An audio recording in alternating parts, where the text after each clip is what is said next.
The overall goal of this procedure is to isolate cervical mononuclear cells from an endocervical scraping using a cytobrush. Once isolated, these cells can be used in multiple assays, including flow cytometry, where you can determine the phenotype and function of immune cells at the female genital tract. The collection of cytobrush and cervical lavage samples is a non-invasive procedure that must be performed by a gynecologist or trained physician. The cervical vaginal lavage is performed first, where the endocervix is washed with 2 mL of PBS, which is then collected from the posterior fornix. Following the lavage, the concave end of a cervical scraper is placed against the cervix and rotated to sample the cervical opening, or cervical os.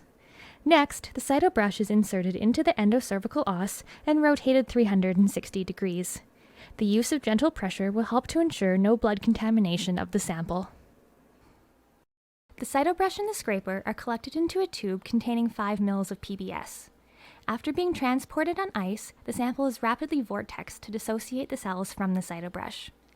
Once you've washed the samples with media, they are then filtered through a 100-micron nylon filter.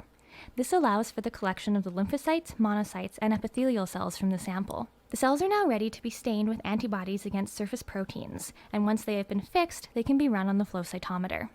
We will show you how we analyze the resulting data to assess the phenotype of both the CD4 and CD8 T-cell populations present at the cervix. Hi, I'm a PhD student in Dr. Keith Folk's lab.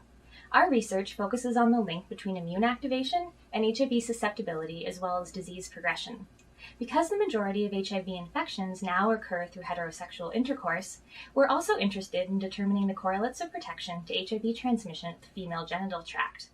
Unfortunately, the collection